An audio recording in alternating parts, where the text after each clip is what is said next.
오늘 우리가 함께 말씀을 보겠습니다. 말씀은 한 구절입니다. 요한복음 17장 3절에 있는 한 구절의 말씀. 다 같이 큰 목소리로 같이 읽겠습니다.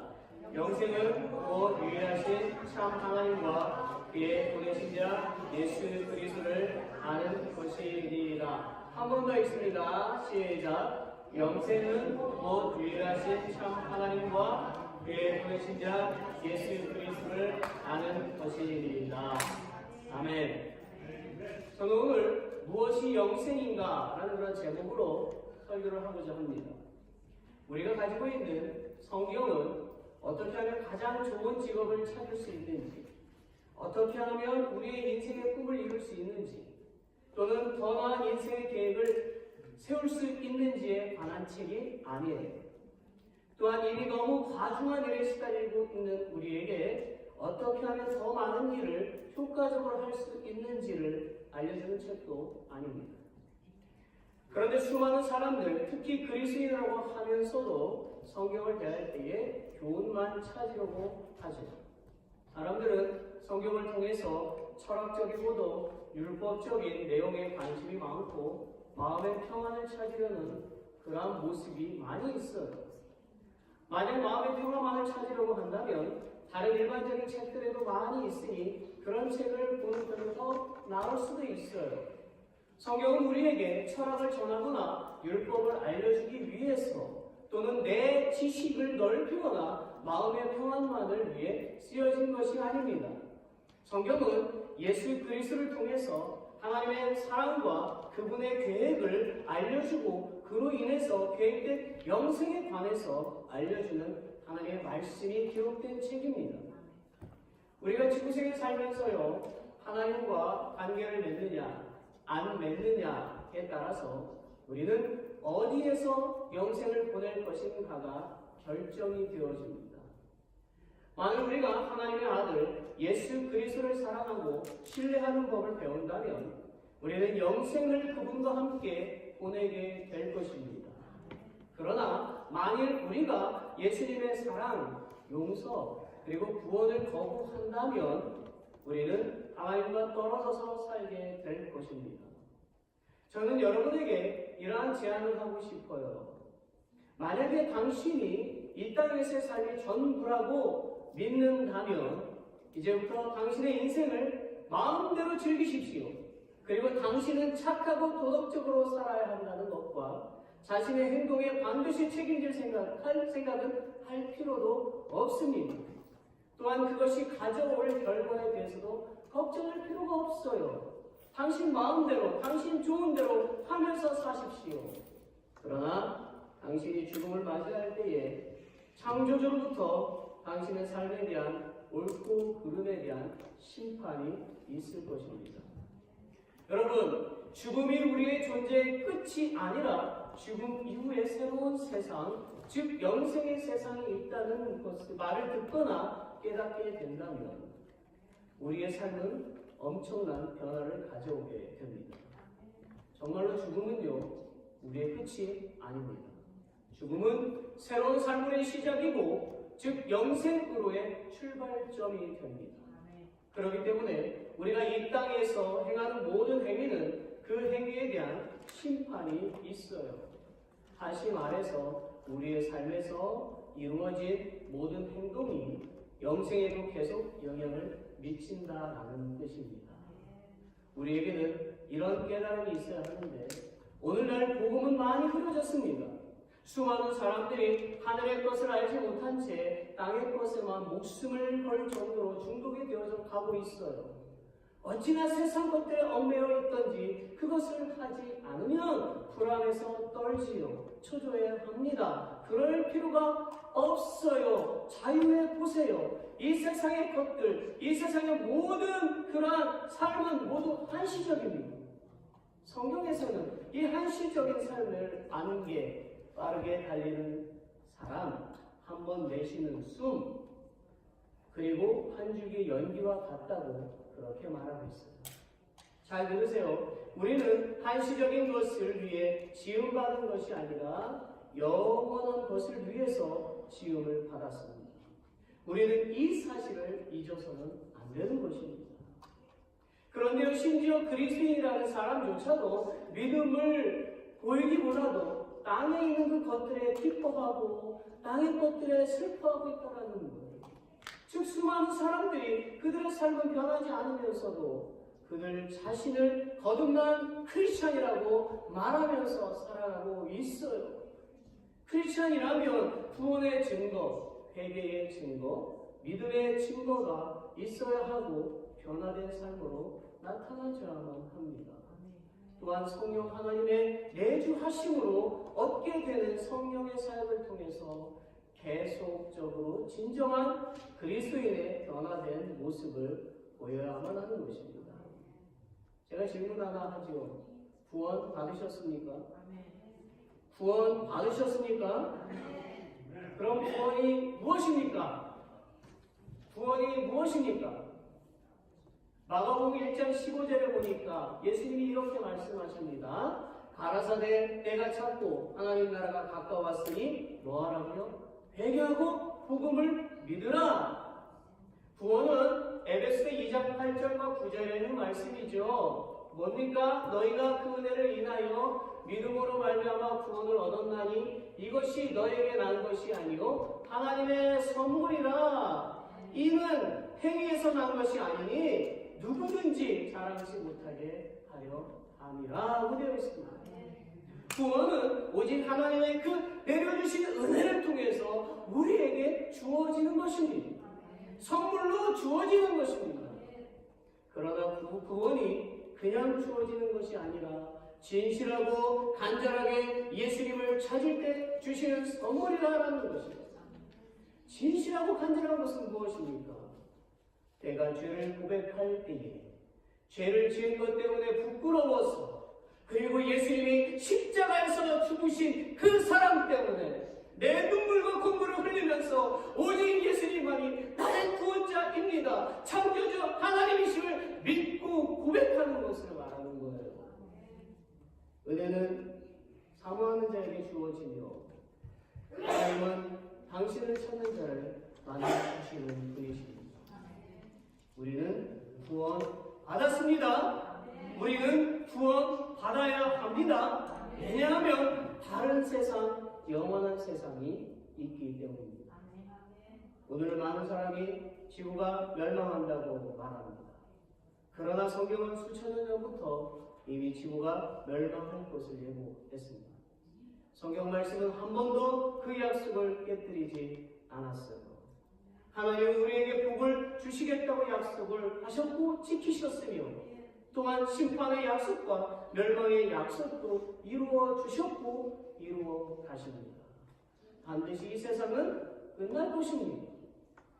여러분, 봄, 여름, 가을, 겨울이 있는 이곳 버지니아는 복받은 곳이에요. 우리 강성일 사모님 가족이 왔는데 플로리다에 오랫동안 사셨잖아요. 눈을 한 번도 못 봤대요. 주원이 눈을 본 적이 없어요. 태어나서. 여기 와서 눈을 처음 봤대요. 그리고 여기 좀 춥잖아요. 사모님 맨날 추워가 갔어요. 네. 그래도 이곳은 사계절이 있으니까 너무너무 좋다라고 하는 것입니다. 그래서 우리는 눈을 보고 짜증을 낼지도 모르지만 아프리카에서 온 사람은요, 그 눈을 보고 와우 너무너무 아름다워 그렇게 말한다는 거죠. 이곳은 너무나 아름다운 사계절이 있어요. 각 계절마다 어린아이들처럼 새로운 색깔의 옷을 입잖아요. 정말 아름답습니다. 우리 교회 성도님 중에는 꽃을 아주 좋아하는 분이 있어요. 만약에 꽃이 한 번도 안 피면 그 성도님은 아마 1년 내내 흥분할 것 같아요. 네. 여러분 날씨가 어떻게 됐는지 벌써 저 바깥에 국화꽃이 폈잖아요. 보셨어요? 꽃을 안 좋아하시는군요. 현관에 들어오던 국화꽃이 벌써 폈고요. 3월에 필 백합이 지금 올라오고 있어요. 다음 주면 필 것 같아요. 네. 너무너무 날씨가 지금 바뀌어가고 있어요.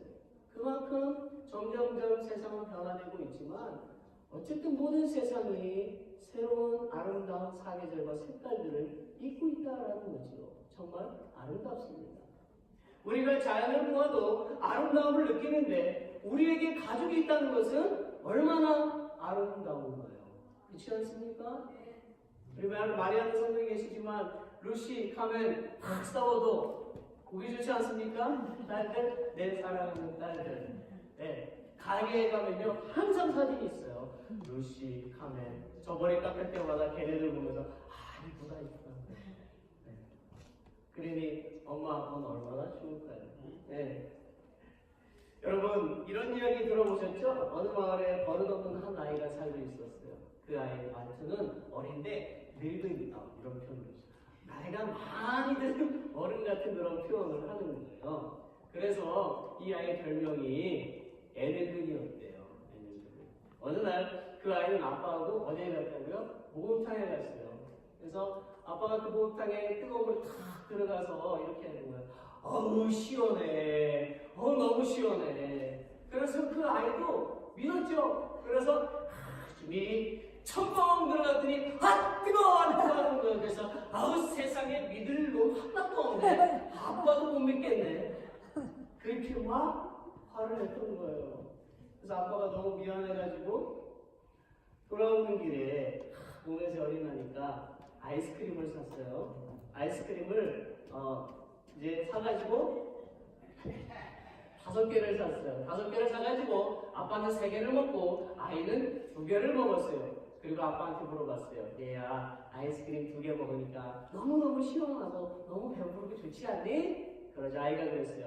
그럼 3개 먹으면 너무 배 터지겠네. 아빠한테 이렇게 말하는 거예요.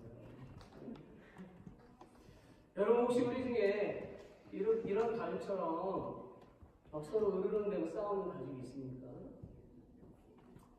지난 한 주 동안 부부 사이가 또 부모와 자식 사이가 더 좋아지셨습니까? 저도 많이 애를 쓰고 있어요. 집사람이 잘 알고 우리 아이들도 알 거예요. 저도 사람이라 화낼 때가 많이 있었거든요. 부부간의 관계가 좋아지면 자녀들이 행복해집니다. 계속 그 좋은 사랑의 관계를 유지해 가셔야 돼요. 그런데요, 우리 인생의 아름다움도 한편의 영화처럼 흔적없이 사라지게 될 날이 다가옵니다.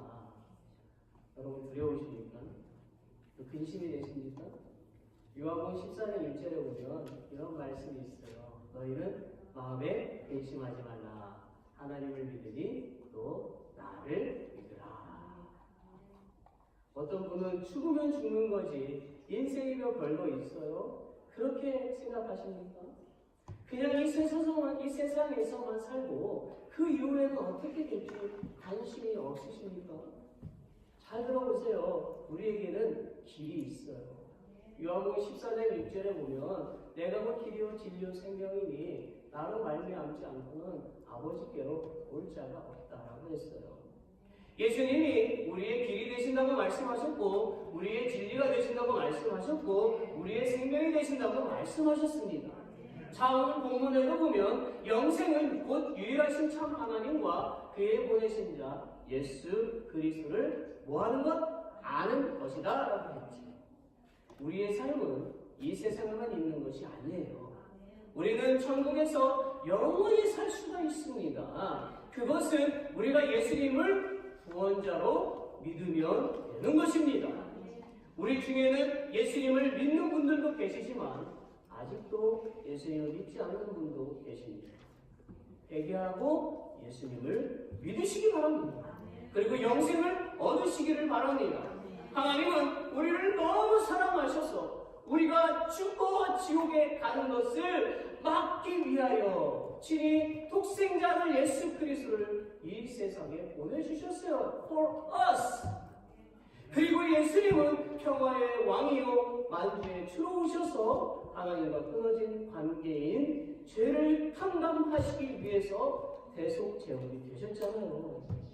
예수님은 짐승처럼 잡히시고 짐승처럼 그 살점을 뜯기시고 짐승처럼 온몸을 찢으시며 십자가에 달리시고 모든 피와 불을 쏟으셨습니다. 뜨거운 태양 아래서 목이 마르고 그 육체가 말라 비틀어져 가는 그러한 말할 수 없는 참혹한 고통 속에서 예수님은 죽음을 기다리고 계셨어요. 예수님은 마치 뼈와 앙상하게 남은 암 말린 환자가 죽음과의 처절한 그런 사투를 벌이는 것보다도 더한 고통 가운데서 우리를 구원하시고 우리에게 영생을 주시기 위해서 한 나무에 매달려 짐승처럼 죽으셨습니다. 그리고 예수님은 믿기 힘들 정도로 그 처절한 상태에서 다 이루었다라고 말씀하셨어요. 그러면 하나님은 예수님을 구원자로 믿기만 하면 구원하실 것을 약속을 하셨습니다. 사랑하는 여러분, 십자가에 매달리시어 우리를 내려다 보시는 그 예수님의 눈동자를 상상해 보세요. 우리의 가장 큰 선행이라고, 그것이 내가 보기에 정말 잘했어, 훌륭해 라고 생각할지라도요, 하나님 앞에서는 누더기에 불과한 것입니다. 우리는 은혜 속에 기뻐하다가도, 베푼 선행으로 기뻐하다가도, 괴로운 일이 생기고 슬픈 일이 생기면 감정을 조절하지 못하고 저주하거나 원망하고 불안에 떠는 나약한 존재죠. 부정한 존재입니다. 하나님만이 진정한 거룩한 분이십니다. 우리가 거룩한 하나님과 화목하게 될 유일한 길은 하나님의 아들 예수님의 희생밖에 없었어요. 그분이 십자가에 달리셔서 우리의 죄를 짊어지셨습니다. 그리고 우리에게 임했어야 할 하나님의 강렬한 진노가 예수님께 임했습니다. 그분이 십자가에서 죽으심으로 우리의 죄가 용서받았고 구원받았습니다. 이제 우리는 무엇을 해야만 합니까? 죄를 회개하고 예수님을 믿어야 하는 것입니다. 오늘 이 자리에 오신 여러분, 다시 한 번 더 묻습니다. 예수님을 구원자로 믿으십니까? 정말 믿으십니까? 그렇다면 우리는 행복한 사람들입니다. 정말 행복한 사람들입니다. 믿으십니까? 믿으십니까? 어쩌면 아직도 몸이 아픈 걸 보니 하나님이 나를 사랑하지 않는다라고 생각하시나요? 내가 아프다는 것은 하나님이 나를 아주 많이 사랑한다는 뜻입니다. 왜냐고요? 아프게 되면 인간의 연약함을 알게 되고 하나님을 의지하게 되기 때문입니다. 아픔을 통해서 건강할 때보다 오히려 하나님을 더욱 많이 생각하게 되기 때문입니다. 그렇죠? 여러분 입술에서 아프면 이러시게 합니다. 아이고 죽겠네. 아이고 주여. 그러면 그 뭡니까? 주님을 찾는 겁니다. 여러분 경제적으로 어렵다고요. 오히려 경제적으로 어려울 때에 풍부했을 때보다 하나님을 더 많이 찾게 됩니다. 하나님은 당신을 찾는 자들을 만나주시고 상까지 주신다고 약속하셨습니다. 그러게 예수님을 통해서 영생을 소유한 사람들은 풍부함 속에서뿐만 아니라 힘든 문제를 만났을 때도, 심지어 인생의 쓴맛을 볼지라도 항상 하나님을 의지하고 기뻐하고 자랑해야만 합니다. 그리고 믿는 자는 지금 죽는다 하여도 천국에서 영원히 살 것을 믿기에 평안합니다.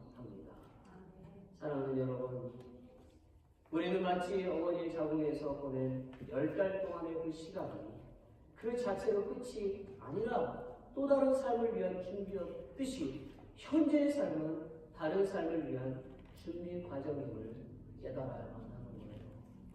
만약에 어머니들이 임신을 했는데 아기가 안 나온다고 생각해보세요. 10달이 됐는데도 안 나와. 그게 이상하죠. 그래서 어떻게 합니까? 병원에 가잖아. 너 나와야 돼. 그 아이에게 더 나은 세상을 보여주는 거 아닙니까? 그거와 똑같은 거예요. 우리가 찾고 있는 영생, 우리가 예수를 믿고 그 죽음 위의 세상은 이것과 똑같다라는 거예요. 그래서 히브리서 13장 14절에서 보니까 이런 말씀이 있죠. 우리가 여기는 영구한 도성이 없고 오직 장차 올 것을 찾나니 즉 이 세상은요 우리의 집이 아니고 우리는 하늘나라에 있는 영원한 집을 기대하고 있다는 말씀이지요. 고린도후서 5장 6절에도 보면 이러므로 우리가 항상 담대하여 몸에 거할 때에는 주와 따로 거하는 줄을 아노니 라고 했지요. 우리가 육체를 입고 지내는 이 세상에서의 삶은요 하늘에서 예수님과 함께 영원한 집에서 사는 것으로부터 떨어져 있는 시간임을 알아야 된다는 거예요. 우리의 삶을 영원에 비교하면 이 땅에서 우리에게 주어진 시간은 눈 깜짝할 순간이라고 할 수 있지만 우리가 이 땅에 살면서 행한 결과들은 영원히 남을 것입니다. 이 땅에서의 우리의 행동은 다음 삶의 운명을 결정하게 된다는 뜻입니다. 여러분 고린도전서 2장 9절 말씀을 함께 읽어볼까요? 우리 PPT 보여주시고 같이 함께 읽겠습니다.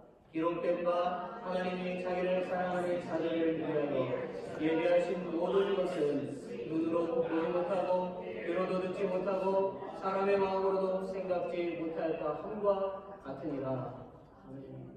이 말씀처럼요 우리의 삶을 하나님과 함께하는 영생에 이르도록 하기 위해서 우리는 머릿속에 계속해서 영생에 대한 그림을 그려넣어야만 하는 거예요. 여기 작은 아이들은 모르지만 어느 정도 커서 사랑을 하잖아요. 그러면 천장을 보면 그 사람 얼굴이 생각이 나요. 꿈을 꿔도 그 사람 꿈을 꿔요. 여러분 그런 경험. 저는 집사람하고 사귈 때 그랬어요.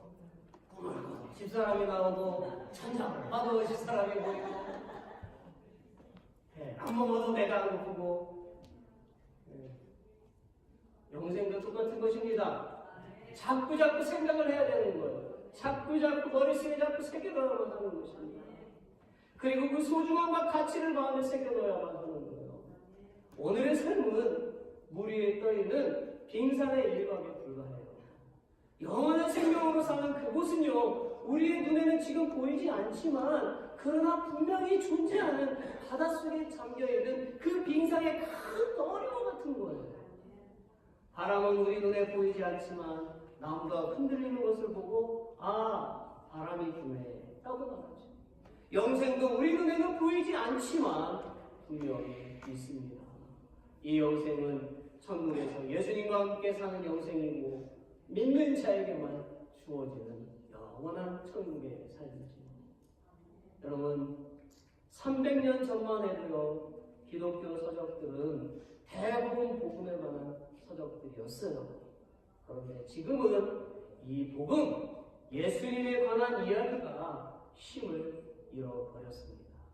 왜 그렇게 되었습니까? 그 이유는 하나님의 백성이라고 하면서도 여전히 세상에 맥없이 끌려가기 때문입니다. 우리가 진정한 복음, 진정한 회심이 무엇인지 모르고 있기 때문이에요. 본질을 잊어버리고 하나님보다 우리가 더 원하는 인생을 즐기기 위해서 그리고 우리가 듣기 원하는 그 설교만을 그렇게 듣고 전하는 화려한 그런 연설자들 때문에 그렇게 된 것입니다. 또한 하나님을 진정 찬양하는 것이 아니라 나의 기분만을 좋게 하기 위한 음악이 강조된 예배를 드리기 때문입니다. 오늘은 한국의 청소년들, 이 땅의 미국의 청소년들, 청년들은 모두 음악에 도취되어져 있어요. 음악이 너무너무 화려하고 너무너무 좋게 들리지요. 찬양이라고 하는 그 단어를 바로 깨닫지 못하고 하나님을 찬양하고 있어요. 일반 가요의 음악처럼 흥분하고 즐거워합니다. 그러다가 그 음악이 멈추면 하나님을 향한 열정도 멈추고 믿음의 시련을 겪어요. 여러분 찬양은요 내 몸을 음악에 흥분시키는 것이 아니라 내 영혼을 음악에 담아서 하나님께 드리는 거예요. 그래서 진짜로 찬양하는 것에는요 정말 아름답고 간절한 그 호소력이 있어요. 그래서 그 음악이 멈추면 오히려 더 열정적으로 그리고 튼튼한 믿음 가운데서 변화된 삶을 살아가야 하는 것입니다. 저는 이 땅의 청년들 그리고 모든 이 땅의 청년들이 영혼의 그 찬양을 하기를 원하고요. 찬양 이후에 폭발적인 전도의 열매를 맺기를 소원합니다. 또한 우리는 설교 시간에 고상한 세상의 철학이나 철학이 담긴 설교나 연설을 들을 때는 귀를 닦아내야만 하는 것. 오늘날 교회는 사교정이 되어져 가고 있습니다. 하나님의 중심된 교회가 아니라 인간의 그 중심된 교회가 되어가고 있어요.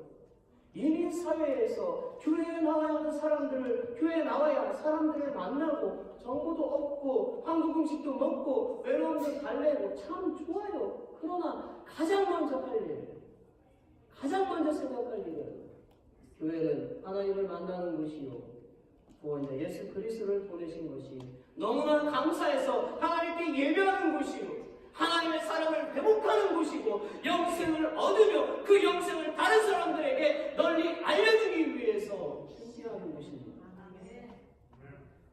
여러분, 예수님은 한 번 죽으신 것으로 족해요. 우리는 더 이상 예수님을 죽이는 일을 반복해서는 안 됩니다. 이게 무슨 말입니까? 우리는 음란, 부정, 사욕, 정욕, 거짓말, 악의, 회방, 비방, 불신, 탐심, 술, 담배 등등 세상에 색깔이 들어간 옷들을 벗어버리라는 거예요. 그리고 영원한 그 천국의 색깔이 들어간 새 옷을 입고 거룩하고 아름다운 하나님의 자녀들이 되어야 한다는 것입니다. 또한 사랑의 마음을 가지고 내 가족과 상대방에게 긍휼, 자비, 온유, 그리고 오래 참음으로 섬겨야만 하는 것입니다. 그리스도의 대속 사역으로 인해서 이제는 죄의 결과로 생기는 좌절이나 불안감에서 완전히 해방된 가장 안정되고 행복한 심령의 상태, 바로 그리스도의 그 평강을 가지고 가정과 교회가 한 몸이 되도록 힘쓰며 모든 일에 항상 감사하는 참 그리스도인이 되어야만 하는 것입니다. 여러분, 예수님을 믿는 것이 부담이 되십니까? 부담이 되어야만 해요. 여러분, 좋은 잡을 가졌으면 부담이 됩니까? 안 됩니까? 안 되나요? 부담되죠? 프로야구 선수들 부담될까요? 안 될까요? 1년에 수천만 불씩 받으면 부담돼요? 안 돼요? 타석에 들어서서 한 게임에서 한 개 안타 치는 거, 그거 못 쳐도 부담인데요. 나는 2,000불씩 받는데 타석에 들어서서 안타를 한 번도 못 치는 거예요. 그러면 수만 명의 관중이 뭐 같아요? 부담을 주죠, 그죠? 그런데 30만 불 받는 선수가 타석에 서서 나올 때마다 안타를 쳐요. 그러면 어때요? 기분이 좋아요. 우리가 좋은 잡을 얻으면 부담을 얻는 것처럼 내가 그리스도인이 되면 그만큼 부담을 가져야 되는 거예요. 영생이 그저 내 입으로 예스! 그렇게 해서 얻는 것이라면 하나님은 예수님을 십자가에서 죽이실 필요가 없었습니다. 말씀을 맺지요. 여러분, 우리는 항상 주님이 내 편에 서 계신 것에 관심이 있어요. 그러나 이 관심은 내가 주님 편에 항상 서 있느냐로 바꾸어져야만 합니다. 주님 내 편에 서 계시죠? 하지 말고 주님, 제가 주님 편에 서 있겠습니다. 예수님은 나를 위해서 자신의 모든 것을 주셨어요. 그가 가진 것 전부, 생명까지도 우리에게 주셨습니다. 그럼 나는 무엇을 해야만 합니까? 세상 것들을 자랑하지 말고 예수님을 믿고 변화된 자신을 자랑해야만 하는 것 아닐까요? 빌립보서 3장 7절과 9절을 함께 마지막으로 읽어봤으면 좋겠어요. 우리 같이 이 말씀을 읽어봅니다. 그러나 무엇이든지 내게 유익하는 것을 내가 그리스도를 위하여 다 해로 여길 뿐더러 또한 모든 것을 해로 여김은 내가 그 그리스도 예수를 아는 지식이 가장 부상함을 인함이라. 내가 그를 위하여 모든 것을 잃어버리고 제 설물로 여김은 그리스도를 얻고 그 안에서 발견되려 함이니 내가 가진 의는 율법에서 난 것이 아니요 오직 그리스도를 믿음으로 말미암은 것이니 곧 믿음으로 하나님께로서 난 의라. 할렐루야. 아멘. 우리는요 사도 바울처럼 예수님이 내 삶의 전부가 되어야만 합니다. 그래서 다음과 같은 고백을 해야 돼요. 나는 예수님을 만남으로 내 삶을 바꾸었어. 난 더 이상 나쁜 짓을 하지 않아. 난 더 이상 분노하지 않아. 난 더 이상 싸우지 않아. 그리고 행복해, 즐거워, 기뻐. 난 당신을 사랑합니다. 난 당신을 정말 사랑합니다. 찬란하게 비치는 햇볕처럼 당신을 사랑합니다. 옆에 있는 분들에게 말하세요. 당신을 사랑합니다. 진짜로 말하세요. 당신을 사랑합니다. 당신을 사랑합니다. 우리 말씀을 생각하시면서 우리 잠깐 기도했으면 좋겠습니다. 우리 같이 함께 말씀을 생각하면서 기도합시다. 영생은 무엇인가? 구원은 무엇인가? 오늘 말씀을 통하여서 내가 구원받은 사람으로서 어떻게 살아야 되나? 우리 주님이 묵상합니다. 조용히 기도합시다.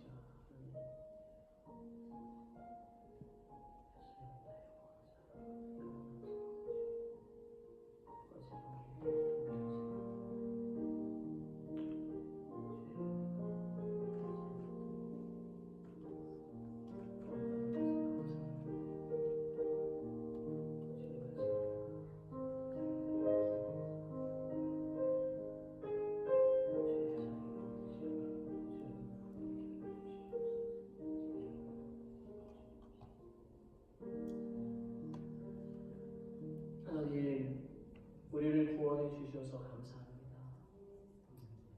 영생을 누리는 삶을 살게 하여 주시옵소서. 천국에서 영원히 사는 우리 모두가 되기를 믿습니다. 올 한 해를 지내면서 하나님의 영광을 드러내는 우리 모두가 되어지게 하여 주시옵소서. 그 받은 구원을 확신을 가지고 살아갈 수 있도록 도와주시고 어떠한 상황 가운데서도 주님을 믿는 믿음의 백성이 되게 하시고 승리하게 하여 주시옵소서. 예수님 이름으로 기도드립니다.